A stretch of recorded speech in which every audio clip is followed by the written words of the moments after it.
저희 자녀를 키우고 있지만 늘 제가 실수하고 번복되는 과정이 하나가 뭐냐면 아침마다 늘 잔소리를 한다는 겁니다.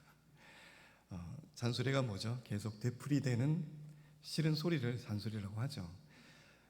정작 제가 하는 말은 필요해서 하는 얘기인데 듣는 입장에서는 그것이 반복되고 계속적으로 들려지는 소리다 보니 듣기가 싫어지는 거예요. 네.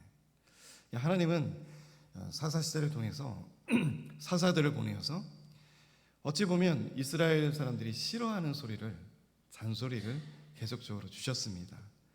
우리는 귀를 막고 목이 곧은 채로 우리의 보기 좋은 소견대로 행하였고 그 결과로 죄악이 만연하였고 죄로 깨닫지 못하는 그런 어둠의 완악한 시대를 살아가고 있는 가운데 속에서도 하나님께서는 한 사람을 통하여 일하셨고 또 한 사람을 통하여 왕가를 세우게 되는 역사를 오늘 이 사무엘상을 통해서 이루어 나가는 과정을 우리가 바라보게 됩니다. 그러니까 우리가 싫어하고 우리가 보기 안 좋아하는 것들을 하나님께서는 끝까지 놓지 않으시고 붙드시는 이유가 있으세요. 그것은 우리가 사생자가 아니라 하나님의 아들이기 때문입니다. 그래서 오늘 히브리서 12장 8절 말씀에 여러분들 잘 아시다시피 징계는 다 받는 것이거늘 너에게 없으면 사생자요 친아들이 아니니라 라고 말씀하고 있어요. 그러니까 징계는 다 받는 것이에요. 왜요? 하나님의 아들, 하나님의 자녀이기 때문입니다. 그러니까 그 징계가 없으면 사생자라고 말해요. 하나님과는 상관없는 사람이다 라고 하는 겁니다.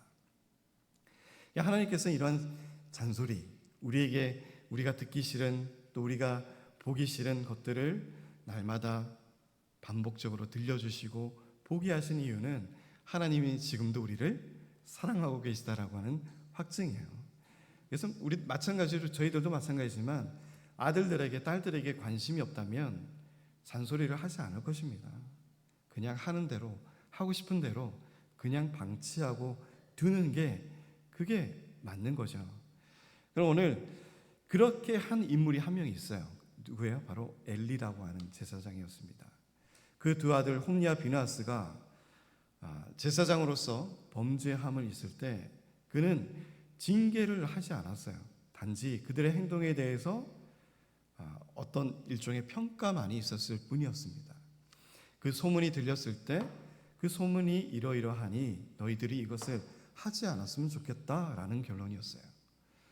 그런데 더 나아가서는 그것을 하지 못하도록 확실한 징계를 방법을 택해야 됐을 엘리 제사장이지만 그것을 하지 않았다라고 하는 그 결과가 오늘 우리가 읽었던 성경의 결과들입니다. 27절에 보시면 하나님의 사람이 엘리에게 와서 그에게 이르되 여호와의 말씀에 너희 조상의 집이 애굽에서 바로의 집에 속하였을 때에 내가 그들에게 나타나지 아니하였느냐. 하나님은 우리에게 어떤 것을 기억시켜 주시고 상기시켜 주세요. 그러니까 우리가 우리의 때를 잊을 때가 있습니다. 하나님께 은혜를 받은 그 때를 기억하지 못하고 망각하고 살아갈 때가 있어요. 왜일까요? 하나님의 은혜를 더 뛰어넘고 덮어버리는 더 좋은 것이 우리 앞에 있기 때문이에요. 그래서 그것을 하나님의 은혜가 임하고 있지만 그것을 우리가 바라보지 못하는 이유는 나의 욕심과 내 소욕이 내 눈을 가리고 내 입술을 가려서 하나님을 찬양하고 하나님의 나라를 바라보는 데 힘쓰는 것이 아니라 내 삶에 집중하고 내 욕심을 채워나가는 그 삶에 우리의 삶을 더 투자하기 때문이에요. 그래서 하나님께서는 그럴 때마다 우리에게 상기를 시켜주십니다. 너희가 과거에는 어떠하였고 지금은 어떠하다라는 것을 하나님께서 보여주고 계세요. 엘리는 뼈대 있는 집안입니다. 이 제사장이라고 하면 뼈대 있는 집안이에요. 누구나 할 수 있는 그러한 가문이 아닙니다. 그러한 가문을 하나님께서는 언제부터요? 애굽의 땅 종되었던 때부터 그때부터 너희들을 이끌어내고 이 자리에 오기까지는 하나님의 인도하심이 있었다라고 하는 것을 엘리에게 상기시켜 주는 겁니다. 그래서 여호와의 말씀에 너희 조상의 집이 애굽에서 바로의 집에 속하였을 때 그 종되었던 아무런 힘없고 능력 없고 희망이 없던 그 삶 속에서 하나님께서 인도해 내시고 이끌어내 주셔서 이스라엘의 모든 지파 중에서 내가 너희를 택했다라고 하는 것을 말씀해 주세요. 28절에 이스라엘 모든 지파 중에서 내가 그를 택하여 내 제사장으로 삼아 내가 내 제단에 올라 분향하며 내 앞에서 에봇을 입게 하지 아니하였느냐. 특별하게 세우심을 받은 레위 지파로서 하나님께서는 그들에게 하나님을 섬기는 것이 가장 큰 기업임을 말씀해 주셨고 다른 지파와는 분별된 삶을 살아가도록 하나님께서는 특별히 세우신 지파가 바로 레위 지파입니다. 그 레위 지파 중에서도 대제사장이라고 하는 가장 하나님께 예배드리고 제사를 드리는 큰 일을 하는 어찌 보면 하나님의 그 거룩성과 가장 근접한 곳에 이르러야 될 그 직분에 서 있는 자들이 오히려 범죄함을 일으켰고 하나님 보시기에도 기뻐하지 않는 제사가 날마다 이루어져 나갔다는 것을 볼 수가 있어요. 그래서 저번 주에 일본에 계셔서 설교 말씀을 못 들었지만 그 아들들이 행했던 그 죄악은 이렇습니다. 22절에 보시면 이스라엘에게 행한 모든 일과 회막문에서 수종드는 여인들과 동침하였음을 듣고 하나님께 드려지는 제사를 저들이 취하여서 자기의 이익대로 보기 좋은 것들 하나님께 드려야 될 가장 좋은 것들을 자기가 취해서 먹고 마시고 그리고 하나님의 이 성전 안에서 수종드는 그 여인들을 동침하며 얼마나 그들의 지었던 범죄가 완악하여진 것임을 바라봤음에도 불구하고 엘리는 그의 아들들을 징계하지 아니하였다라고 하는 거예요.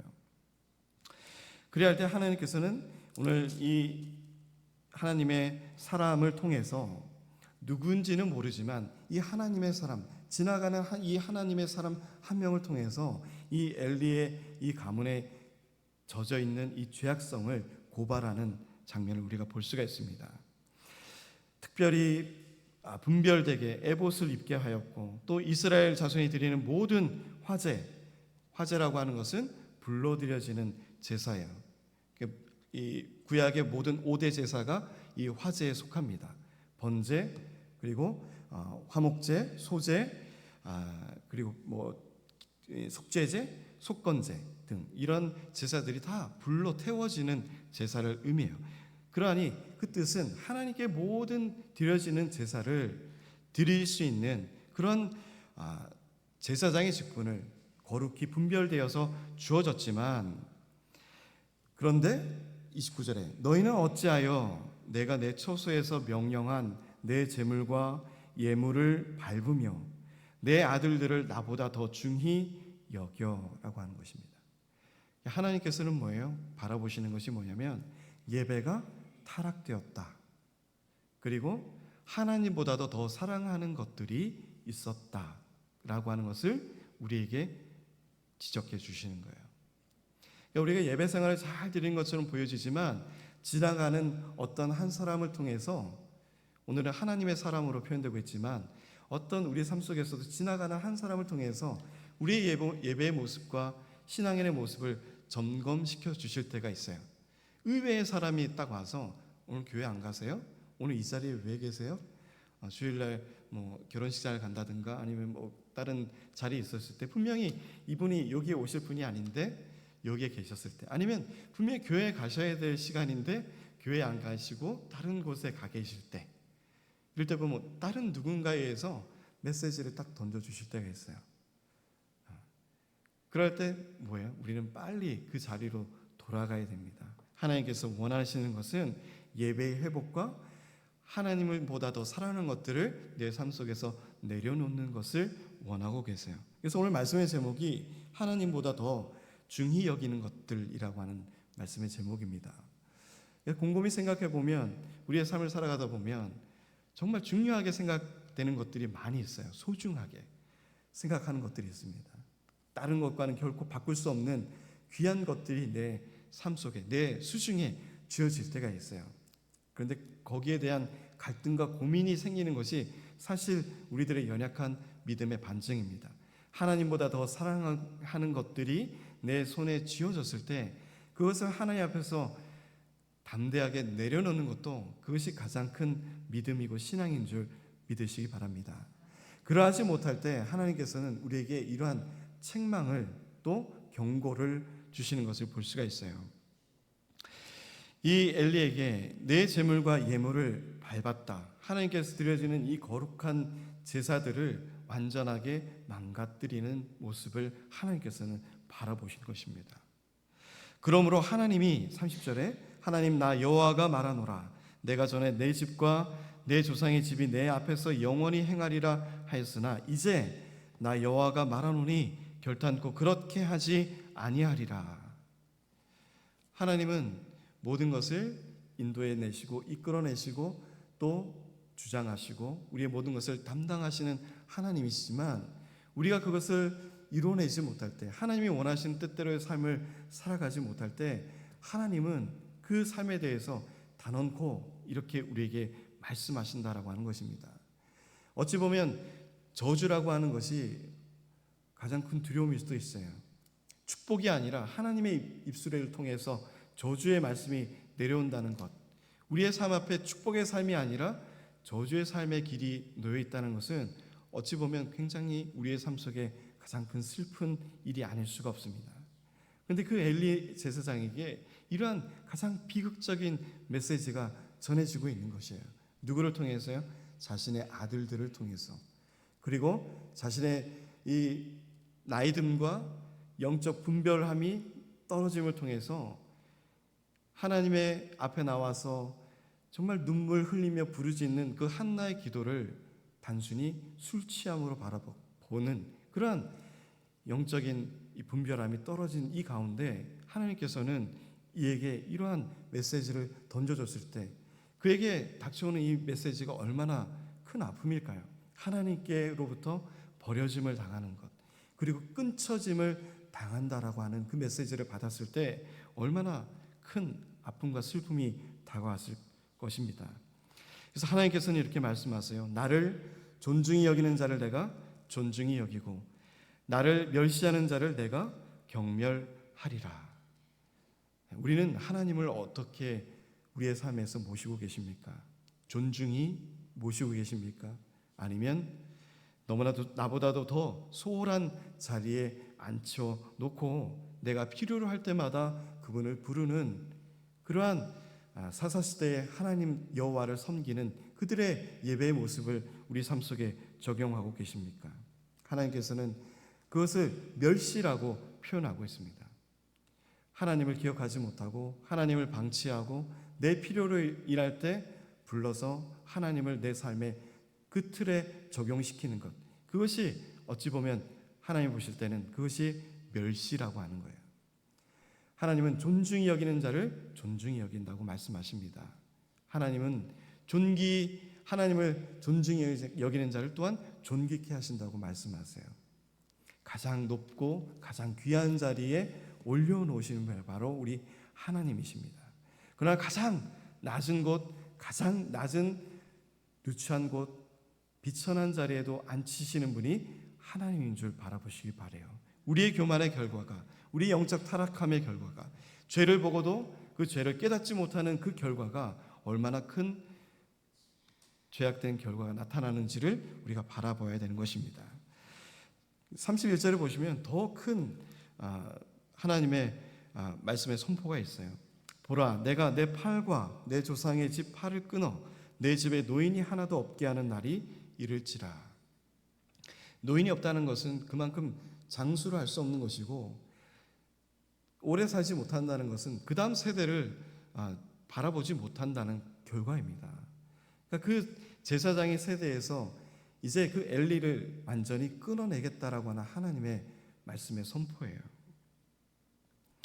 이스라엘에게 모든 복을 내리는 중에 너는 내 초소의 환난을 볼 것이요 다른 12지파에 내려지는 그 축복의 자리에 완전히 외면당하고 그 축복의 자리에 비껴서 있는 이 엘리의 가정, 얼마나 슬픈 일입니까? 만약에 그 자리에 제가 서 있다고 생각해 보세요. 남들이 다 받는 그 선물의 자리에 나 혼자 받지 못하고 멀뚱히 서 있고, 다른 사람들은 노인들이 넘치고 가정들이 화평하고 자녀들이 넘치는데 내 가정은 나밖에 없고 다음 세대를 기약할 수 없는 그러한 가정이 되었다라고 하는 것을 나에게 적용시키면 얼마나 그것이 큰 슬픔으로 다가올 수밖에 없는 일임을 바라봐야 됩니다. 그러한 날이 이를지라라고 말씀하고 있어요. 그리고 32절에 이스라엘에게 모든 복을 내리는 중에 내 초소의 환난을 볼 것이요 또 내 집에 영원토록 노인이 없을 것이며 내 제단에서 내가 끊어버리지 아니할 내 사람이 내 눈을 쇠잔하게 하고 내 마음을 슬프게 할 것이요 내 집에서 출산되는 모든 자가 젊어서 죽으리라.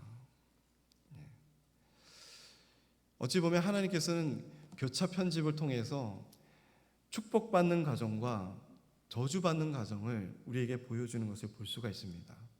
이 엘간의 가정을 통해서 축복받는 가정을 우리에게 보여주셨어요.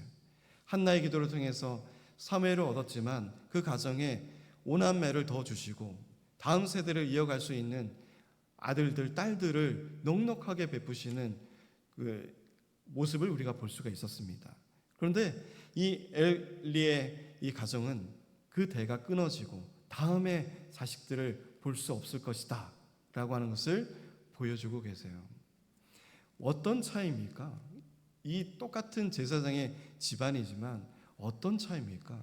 하나님께서는 한나를 기억하시고 돌보시고 끝까지 함께 하신다고 우리에게 말씀하고 계시지만 이 엘리 제사장의 집안에 대해서는 멸하고 끊어져 버리겠다라고 말씀하고 계세요. 그것이 무슨 이유죠? 아까도 우리가 말씀을 읽었지만 너희가 나보다 더 중히 여기는 것들이 있었다라고 하는 거예요.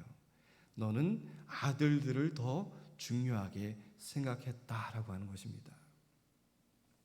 하나님보다도 더 사랑하는 것들이 우리 안에 있을 때, 또 하나님께 드려지는 예배가 하나님이 기뻐하시는 예배가 되지 않을 때, 그 예물과 제물을 밟아버릴 때, 하나님께 드려지는 이 거룩한 제사를 우리가 망가뜨릴 때, 우리의 삶 속에서 이 제사의 의미가 사라져 버리는 것, 그것도 하나님을 멸시하는 것이고, 하나님의 예배당에 와서 하나님께 기쁨으로 예배드려야 될 그 장소에서 우리의 욕심을 위한 기도와 간구를 드리는 것도 하나님을 멸시하는 것이고, 하나님을 기쁘시게 못하는 그 모든 마음과 신앙의 행동, 그 모습들이 어찌 보면 하나님을 멸시하는 것일 수도 있습니다.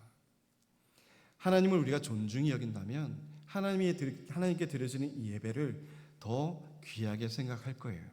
하나님의 이 임재를 바라보며 두려움과 떨림으로 하나님을 경외하는 마음으로 하나님께 엎드려지는 모습으로 나아가는 예배자가 될 것입니다. 그러나 오늘날 우리의 예배자의 모습은 두려움이 없습니다. 떨림이 없습니다. 내가 무엇을 잘못하고 있는지에 대한 경각심도 없어요. 내가 취하고 있는 다른 사람들이 가지고 있는 예물을 가지고 내 욕심으로 채워서 내 호주머니에 집어넣고 그렇게 드려지는 예배자들도 있고 그런 성직자들도 있습니다. 오늘날 예배의 모습이 엘리가 드렸던 이 예배의 모습과도 크게 다르지 않다라고 저는 생각되고 있어요. 왜냐하면 우리는 예배당에 와서 진정으로 눈물을 흘리며 하나님께 그 이름을 구하며 능력의 팔로 나를 붙들어 주시고 한나와 같이 정말 하나님을 너무나도 잘 아는 그 기도로서 하나님께 달려나간 적이 잘 없기 때문이에요. 우리에게 늘상 얘기하지만 감사함과 기쁨이 사그라지고 약해지는 이유는 하나님께서 공급해 주시는 것을 우리가 믿음의 생활, 이 신앙생활을 통해서 잘 체험하고 깨닫지 못하기 때문이라고 저는 단언코 말씀드립니다. 우리가 하나님께 은혜에 젖은 삶으로 날마다 살아간다면 예배자의 모습으로 하나님께 나올 때 우리는 결코 얼굴이 어두울 수가 없어요. 하나님께서 우리에게 승리를 주시고 기쁨을 주시고 회복을 주시고 평안을 주시는데 우리에게 어찌 우리 얼굴에 하나님을 불신하는 그 어둠의 얼굴이 있겠습니까?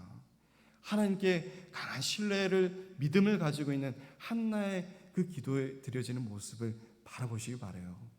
누가 바라봐도, 누가 옆에 있어도 그냥 하나님만을 본 거예요. 여호와 앞에 하나님께 예배를 드린 거예요. 하나님께만 기도를 드린 거예요. 하나님의 임재를 바라본 거예요. 하나님의 내 삶에 어떻게 나를 변화시킬 줄 알고 믿고 확신하는 기도를 들으신 거예요. 그럴 때 하나님은 응답하십니다. 응답하시고 우리의 삶의 변화를 이끌어내세요. 그러한 것을 조금이라도 체험하신다면 하나님의 전에 이 예배당에 나올 때 기쁨의 가벼운 발로 나올 수밖에 없습니다. 오늘은 무엇을 주실까? 나를 통해서 무슨 일을 하실까? 나를 통해서 우리 교회를 어떻게 이루어 나가실까? 그 기대감과 그 기쁨으로 하나님께 정말 기쁨으로 달려나올 거예요. 아버지가 정말 아무것도 주지 않는 아버지라면, 정말 날마다 괴롭히고 잔소리하고 때리는 그런 아버지라면, 그 아버지가 나를 불렀을 때는 죽어도 가기 싫을 거예요. 귀 막고 저 없어요, 여기 없어요, 막 숨을 거예요. 그럼 우리 아버지는 어때요? 이거 줄게. 너가 간구하는 모든 것 다 그 위에 더 얹어서 더 줄게. 30배, 60배 열매, 100배 열매를 더 줄게. 그것이 우리 아버지예요. 근데 우리는 귀를 막고 탕자와 같이 자꾸 세상 속으로만 갑니다. 그리고 탕진하여 나서 나중에 결코 나에게 가진 것이 아무것도 없을 때, 부족할 때, 그때서야 이제 하나님의 아버지의 음성을 들으려고 해요. 우리는 그런 탕자의 삶을 보다는, 그러한 오류를 겪은 그 신앙생활보다는 이제는 하나님이 부르실 때 기쁨으로 나아가고 하나님이 주신다는 믿음의 확신을 가지고 어떠한 것도 견디내시고 이겨낼 수 있는 우리 성도님이 되시기를 주님의 이름으로 축복드립니다. 그리고 34절에 내 두 아들 홈리와 비나스가 한 날에 죽으리니 그 둘이 당할 그 일이 내게 표징이 되리라 라고 말씀하고 있어요. 얼마나 천청병락 같은 소리입니까? 정말 마른 하늘에 벼락이 치는 소리죠. 내 두 아들이 죽을 것이다. 그 사실을 모르고 내 자녀가 죽어도 가슴이 아픈데 죽는다라고 이런 말씀을 들었을 때 그 아버지의 마음은 어떨까요? 또 그것이 이러한 모든 하나님의 말씀이 이루어 나가는 그 표징이 될 것이다 라고 하는 거예요. 축복의 표징이 아니라 이 저주의 표징이 당신의 두 아들이 죽는 것입니다 라고 하는 겁니다. 그리고 하나님께서는 그러한 저주의 음성 가운데 속에서도 다시 우리에게 하나님의 뜻이 무엇인지를 밝히 보여주는 말씀을 우리에게 주십니다. 35절 보시면 내가 나를 위하여 충실한 제사장을 일으키리니 그 사람은 내 마음 내 뜻대로 행할 것이라. 내가 그를 위하여 견고한 집을 세우리니 그가 나의 기름 부음을 받은 자 앞에서 영구히 행하리라 라고 말씀해요. 그래서 여기서 충실한이라고 하는 것과 견고한이라고 하는 것은 히브리어로 같은 의미를 뜻합니다. 그것이 바로 아만이라고 하는 뜻이에요. 우리가 아멘이라고 하는 그 뜻 안에는 여러 가지 의미가 포함되어 있습니다. 완전한, 또 오늘 말씀처럼 견고한, 그리고 충실한, 이러한 뜻이 들어져 있어요. 그래서 하나님의 뜻에 저는 완전하게 신뢰합니다, 동의합니다 라고 하는 것이 아멘이라고 하는 뜻입니다. 그래서 이 아만, 충실한, 그리고 이 견고한 것을 하나님께서 우리에게 약속해 주시는 거예요. 충실한 제사장을 일으키겠다. 그 사람은 내 마음 내 뜻대로 행할 것이다.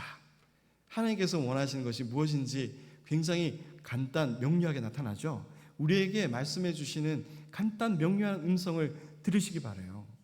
하나님의 마음대로, 하나님의 뜻대로 행하기를 원하시고 계시는 거예요. 내 마음, 내 뜻이 아니라 하나님의 마음, 하나님의 뜻, 그 뜻을 알아가는 것이 믿음 생활이고 신앙 생활입니다. 기도를 통해서만이 그것을 알 수가 있는 거예요.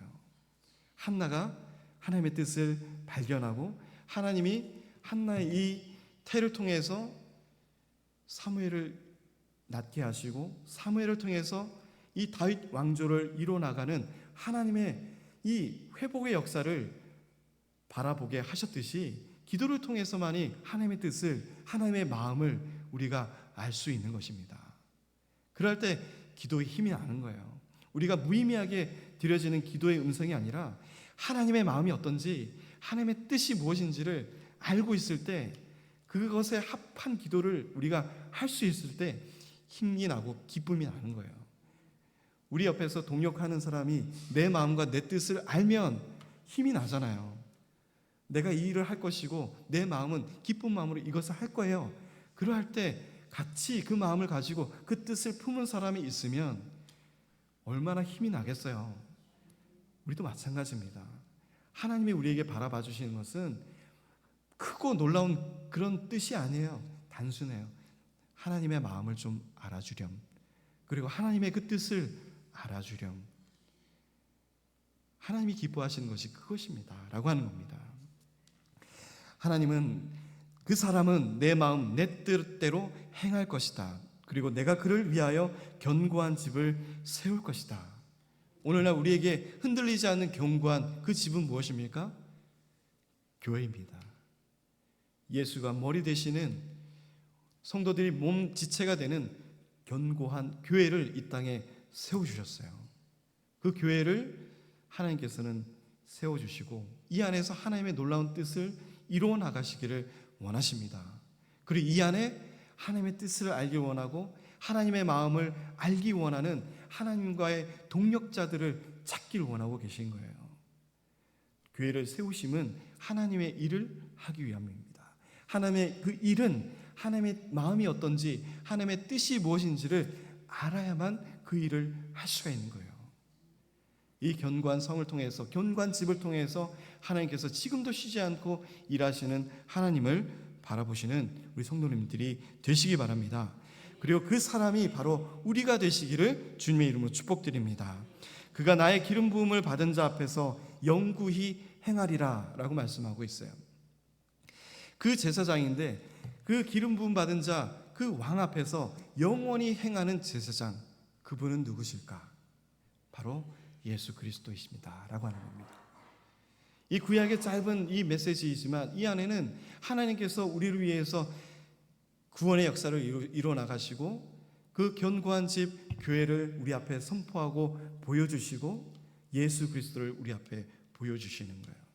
완전한 제사장, 왕 같은 족속의 제사장, 왕 같은 제사장인 우리, 바로 그 하나님의 족속, 바로 하나님의 백성, 우리를 통해서 하나님의 나라를 이루어 나가시는 왕 대신, 진정한 왕 대신 하나님을 섬기며 찬양하며 나아가는 예배자로서의 우리를 택하시고 끝까지 돌보시고 지키시는 하나님을 우리가 이 말씀을 통해서 바라볼 수가 있는 것입니다. 그것을 영구히 행하신다고 하셨어요. 영원히 행하신다라고 말씀하십니다. 그리고 36절에 그리고 내 집에 남은 사람이 각기 와서 은한 조각과 떡 한 덩이를 위하여 그에게 엎드려 이르되 청하노니 내게 제사장의 직분 하나를 맡겨 내게 떡 조각을 먹게 하소서 하리라 하셨다 하니라. 얼마나 그의 가정이 완전하게 소멸되고 나중에는 정말로 이 작은 제사장의 정말 이 집안으로밖에 될 수 없는 그러한 모습을 바라볼 수가 있는 것을 볼 수가 있습니다. 한 집안은 하나님께서 붙드시고 사무엘을 통해서 완전히 일으키시는 하나님께서 택한 집안이 되지만 한 집안은 완전히 몰락해 나가는 과정을 바라볼 수가 있어요. 그 중심에는 무엇이다고요? 하나님의 마음과 뜻을 모르고 자기의 뜻과 자기의 소견대로 살아갔던 이 사사시대의 동일한 믿음의 모습으로 살아갔던 엘리 제사장에게 내려졌던 모습이라고 하는 것입니다. 우리가 세상을 닮지 말아야 될 이유가 그것이 있어요. 우리가 세상을 거스려야 되는 이유가 분명히 여기에 있습니다. 세상을 변화시키고 세상의 맛을 다르게 내야 되는 그 중요한 이유가 바로 여기에 있는 것이에요. 하나님의 뜻과 하나님의 마음은 우리가 세상을 닮아가고 세상 속에서 그들의 모습과 함께 누리며 그들과 안위하는 삶을 살아가는 것이 아니라 우리의 모든 것을 하나님께 던지고 하나님의 마음과 뜻이 무엇인지를 알고 내 삶에 내가 가장 중요한 것들을 중히 여기는 것들을 내려놓고 하나님을 내 안에 가득 채우는 삶을 하나님께서는 바라보고 요구하신다는 거예요. 그러한 마음을 막 가지고 확증하고 믿음 가운데 나아가는 자에게는 하나님께서 엘가나에 주셨던 이 많은 축복이 우리 성도님들의 가정과 기업에도 있을 줄 믿으시기 바랍니다.